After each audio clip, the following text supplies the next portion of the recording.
사랑하는 성도 여러분, 요 근래 언제 눈물 흘려 보셨습니까? 보통 눈물은 슬플 때, 또 아플 때 많이 흘리지요. 그런데 슬플 때, 아플 때일 뿐만 아니라 너무 기뻐도, 너무 감격스러워도 눈물을 흘리지 않습니까? 또 어느 때는 눈에 자극을 받아서 눈물을 흘리기도 하죠. 사람들이 흘리는 이 눈물 한 방울 말입니다. 작은 한 방울이지만 그 안에 수분은 98%고 2%가 소금기, 염화나트륨, 염화칼슘, 그리고 분석해보면 단백질, 점액소가 들어있다고 합니다.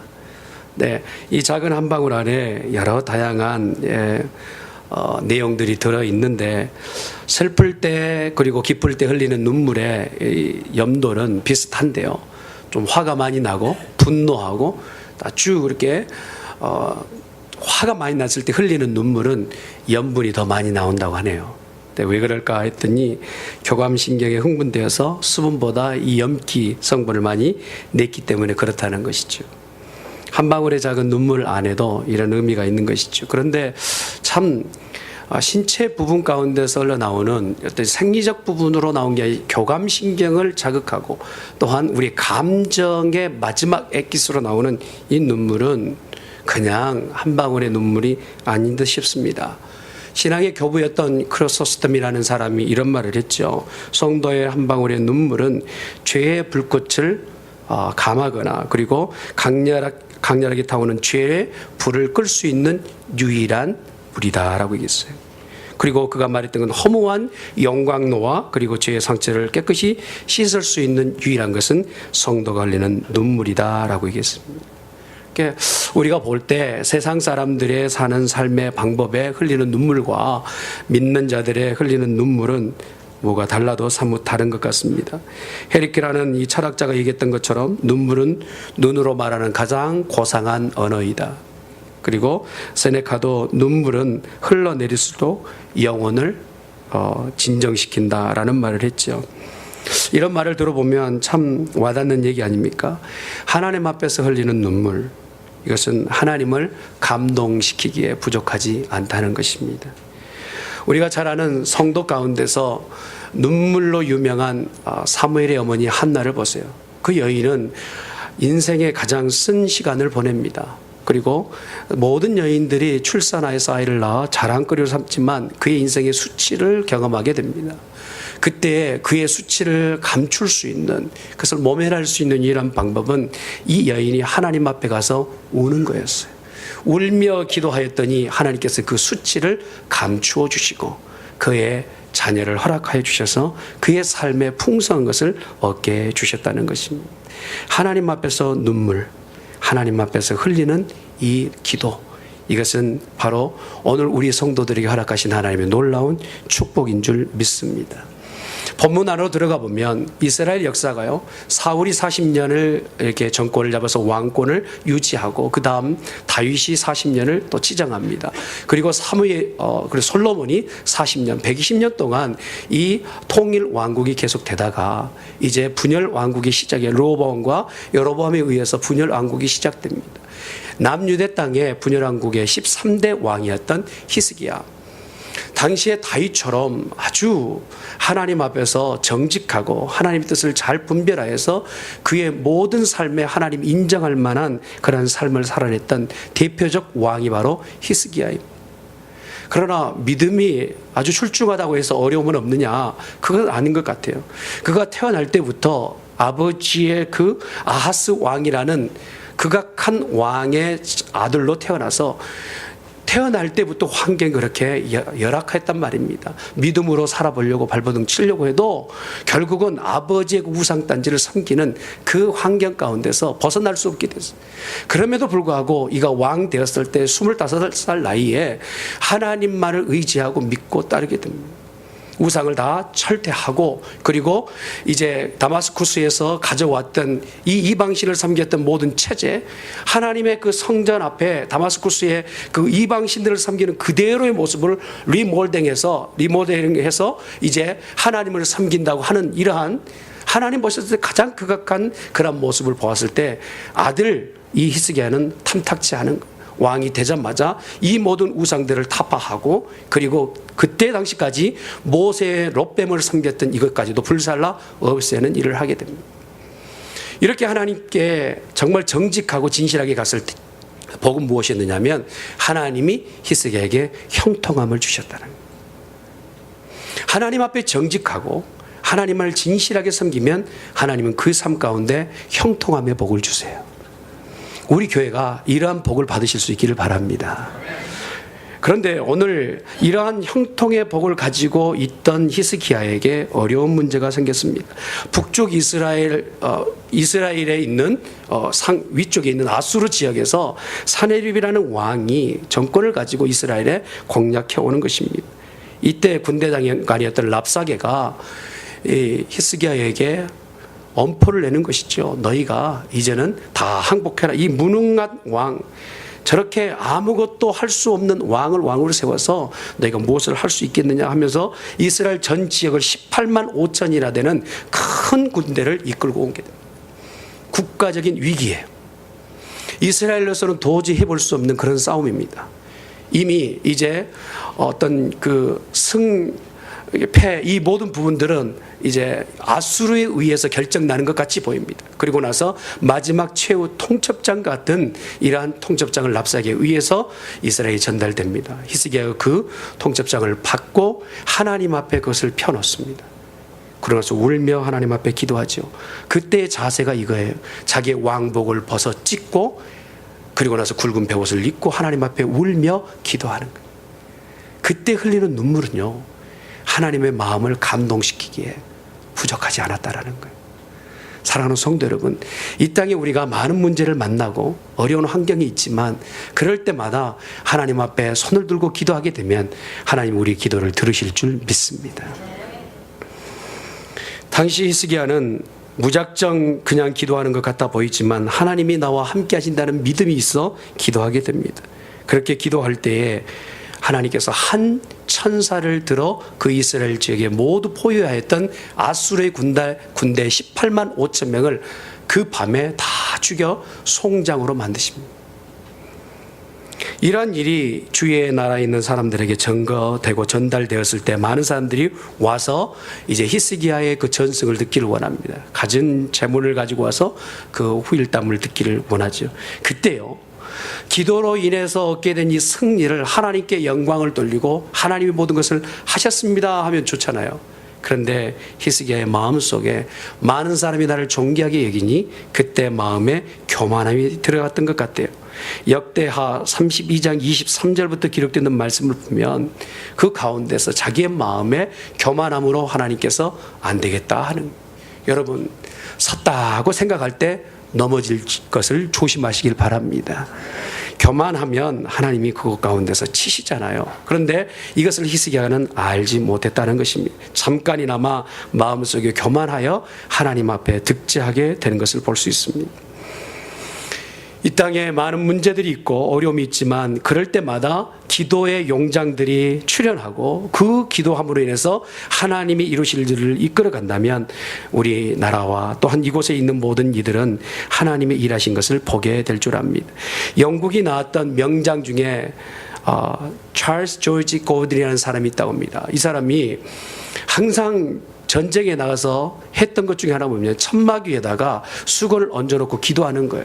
그러고 나서 기도할 때마다 참모들이 1시간 이상씩 기다려야 되는 거예요. 고든이 나올 때까지 기다리려면 1시간 이상 기다리고 그리고 나서 이제 나와서 회의가 진행되는데 고든 장군이 이제 투여되었던 수단 총독에 임명받아가지고 방갈구를 토벌하는 그 전쟁 가운데서 이런 일이 있었다고 합니다. 당시에 이렇게 전쟁이 터져서 어떻게든 지금 싸움에 나가야 되는데 고든 장군이 나가지 않고 수건만 올리고 밖에서 참모진들이 발만 동동동 구르고 있는 거예요. 어떡합니까? 전쟁은 나가서 싸워야지 저렇게 엎드려 기도한다고 뭐가 해결되는가? 참모진들은 불평 섞인 말로 입이 삐죽 나왔어요. 그런데요, 최종적 결과는 무엇이었느냐면 전쟁을 완성했다라는 거예요. 기도하게 되면 대신 싸움은 누가 하시느냐? 하나님이 하시는 거예요. 아멘. 우리가 분주하게 바삐 움직이는 것도 필요하지만 기도할 때 정하여 기도하게 되면 하나님께서 이를 이루실 줄 믿습니다. 미국 초대의 대통령이었던 워싱턴도 새벽 매일 아침 4시부터 6시까지 기도했다는 기록이 있습니다. 16대 대통령이었던 링컨도 그가 새벽 4시부터 6시까지 기도했다는 기록이 있어요. 지금은 정권을 잡은 지도자들이 기도할 때이고 각 교회들마다 기도할 때입니다. 이러한 참담한 상황을 보면서도 기도하지 못하고 있다면 오늘 저와 여러분 하나님 앞에 죄 없다 하지 못할 것이에요. 그러므로 기도하는 자리에 서실 수 있기를 예수님의 이름으로 축원합니다. 하나같이 말하는 것은 기도는 좋다라고 얘기해요. 그래서 기도는 더 강조하죠. 나를 위해서 기도해 주십시오 라고 얘기하지만 내가 기도하는 자리에 나가느냐 물었을 때는 그냥 웃기만 해요. 사랑하는 성도 여러분, 기도하십시오. 나라를 위해서 기도하시고 가정을 위하여 기도하시고 교회를 위해서 기도하시기를 바랍니다. 라디오 전파가 1초에 18만 6천 킬로를 간다고 18만 6천 마일을 간다고 합니다. 빛의 속도로 가는 것이죠. 그래서 여기서 방송을 해도 한국에서 바로 이제 볼 수 있는 그런 시대가 열렸지 않습니까? 아주 빠른 그러한 이 주파수가 트인 그런 시대에 살고 있어요. 이보다 더 빠른 주파수를 우리가 가지고 있는데 이곳에서 기도하면 하늘에서 들으십니다. 하나님 앞에 우리가 기도만 하면 하나님께서는 일을 시행하실 줄 믿습니다.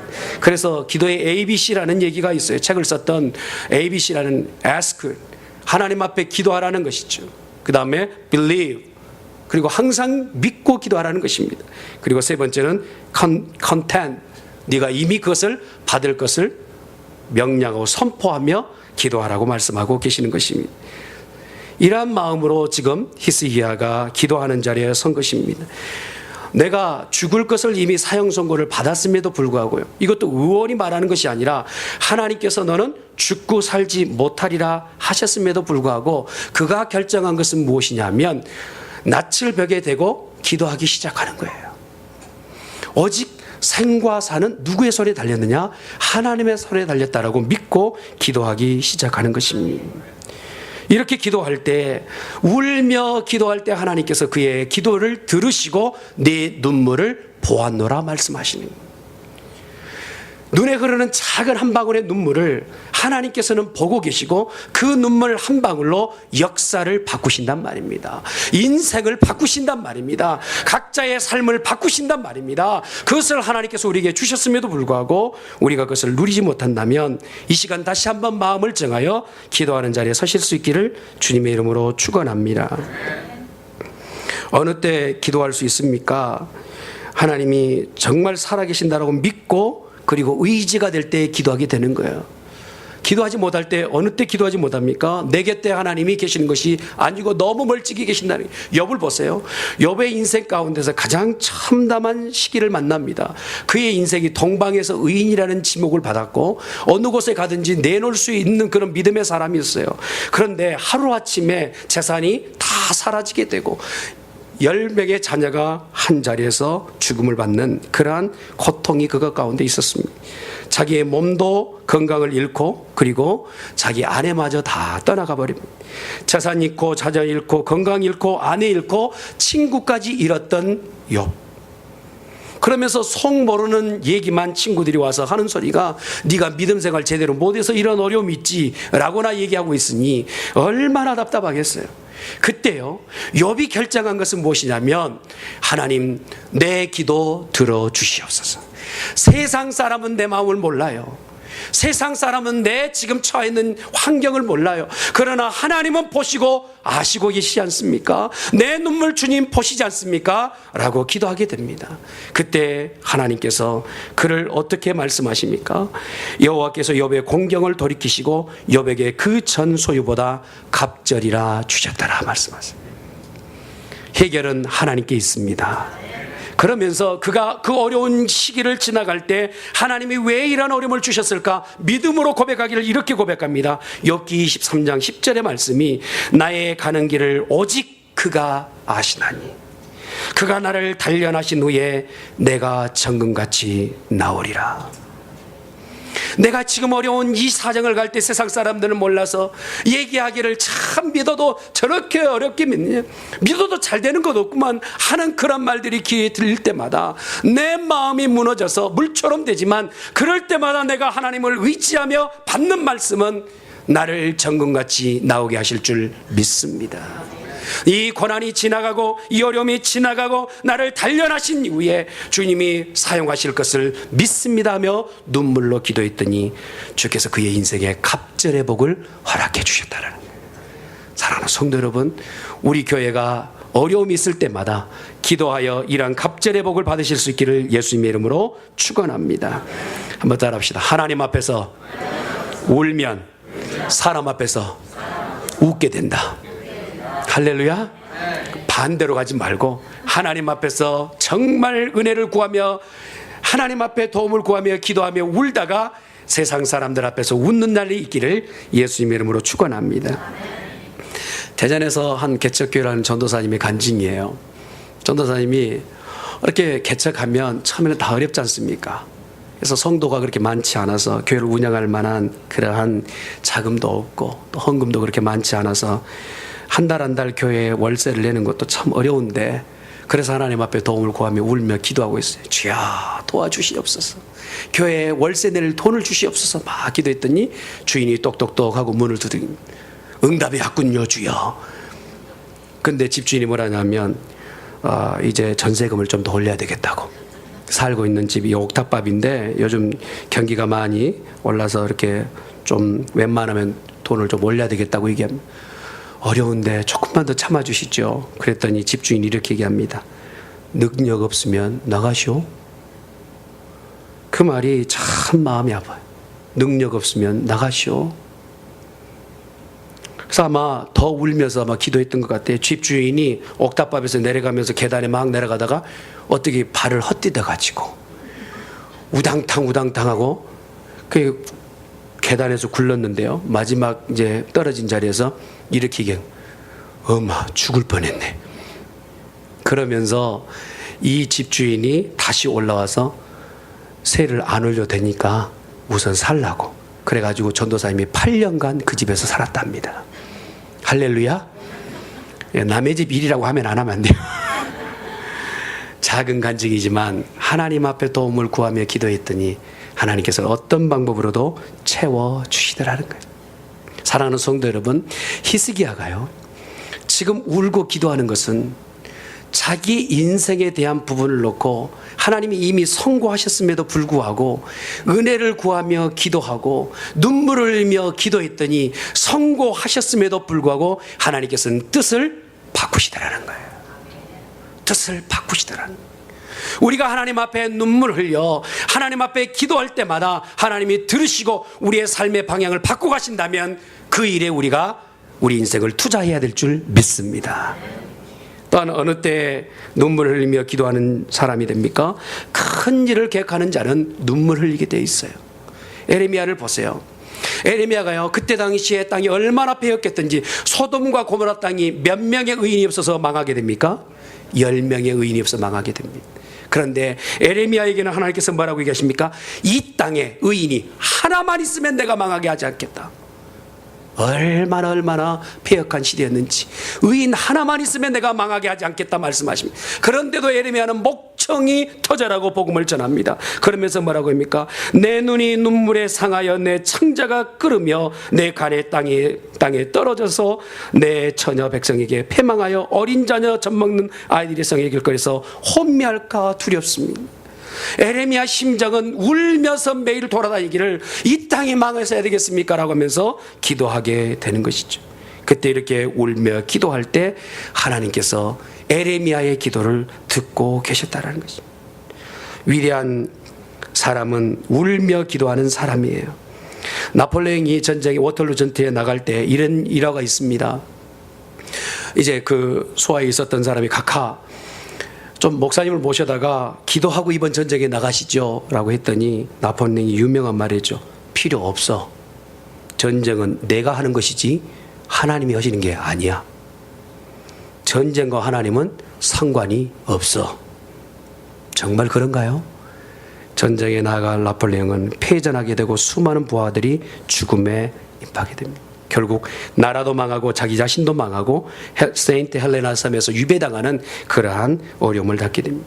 그러나 영국의 넬슨이라는 제독은 전쟁에 나갈 때마다 그 선실에서 목사님을 모셔놓고 함께 기도하여 모든 전쟁에서 승리하게 됩니다. 사랑하는 성도 여러분, 우리의 인생에도 마찬가지. 하나님을 타부시하고 그분을 무시하고 인생을 가게 되면 결국 우리는 패전하게 돼요. 그러나 하나님을 인정하고 기도하면 승리하게 될 줄 믿습니다. 유명한 말이 있죠. 이런 말이 있어요. 내가 인생의 첫 걸음을 뗄 때, 오늘 아침에 나아갈 때 말입니다. 기도하지 않고 나가는 자는 죽은 개를 데리고 사냥 나가는 것과 같다라고 얘기해요. 우리가 인생을 나갑니까? 기도하고 나아가시기를 주님의 이름으로 축원합니다. 겁없이 나가지 마시고 믿음으로 기도로 무장하여 나가는 복된 성도들 되기를 예수님의 이름으로 축원합니다. 눈물을 흘리게 되면 얻게 되는 게 있어요. 그 중에 하나가 생명을 얻게 됩니다. 히스기야는 그가 정말 눈물로 기도하여서 하나님께서 생명을 되돌려 주신 것을 경험하게 됩니다. 하갈이요, 고통 가운데서 내 아들이 죽게 되었으니 물 한 모금 먹고 죽게 해주십시오 라고 울며 기도하게 되는 것이 창세기 21장에 나옵니다. 그때 하나님 앞에 주여 우리는 죽게 생겼어요, 내 아들도 죽게 생겼습니다 울며 기도할 때 하나님께서 무슨 일로 우니 묻습니다. 내 아들이 지금 죽게 생겼습니다. 이곳을 보아라 했더니 눈을 활짝 열어 물이 있는 곳을 알려주시고 생명을 허락해 주세요. 눈물 흘리며 기도하는 자에게는 생명이 공급되는 줄 믿습니다. 또한 눈물 흘리며 기도하는 자는 병의 치료를 받게 돼요. 우리 교회 보니까 질병 가운데 고생하는 이들이 많이 있어요. 기도하다가 치료받기를 바랍니다. 할렐루야. 눈물의 기도는 병 치료받는 역사를 있게 하신단 말이에요. 오늘 히스기야를 보세요. 그가 고통 가운데 있을 때 하나님 앞에 기도합니다. 무슨 병으로 고생하는지를 몰라요. 그래서 신학자들이 얘기합니다. 이미 아수르에 의해서 전염병이 들어오지 않았느냐, 다양한 얘기를 하고 있지만 그 병명을 알지 못해요. 그러나 죽는 병이라고 분명히 말하고 있습니다. 울며 기도했더니 죽음도 면할 수 있는, 질병을 치료받을 수 있는 은혜를 허락해 주셨습니다. 내 눈물을 주께 보이시길 바랍니다. 또한 세 번째로 우리에게 어느 때 그 기도의 능력, 눈물의 기도는 어떤 능력이 있습니까? 바로 응답을 받게 된다는 것입니다. 눈물의 기도는 하나님 분명히 응답하십니다. 여러분 각자가 눈물 흘리며 기도하여 응답받는 성도들 되기를 주님의 이름으로 축원합니다. 형 예서를 피하였던 야곱 이야기 아시잖아요. 400명을 데리고 이제 잡아 죽이려고 쫓아옵니다. 그때에 이 야곱이 그 형 앞에서 정말 눈물로 먼저 하나님 앞에 기도하고 그리고 나서 형 앞에서 사정을 하셨습니까? 그때에 그 형의 마음이 눈 녹듯 녹아 서로 포옹하고 사랑을 고백하는 그러한 관계로 만들어 주셨습니다. 우리 모두가 올 한 해 눈물의 기도를 회복하여서 주의 영광을 나타내며 삶의 복을 받는 복된 성도들 되기를 예수님의 이름으로 축원합니다.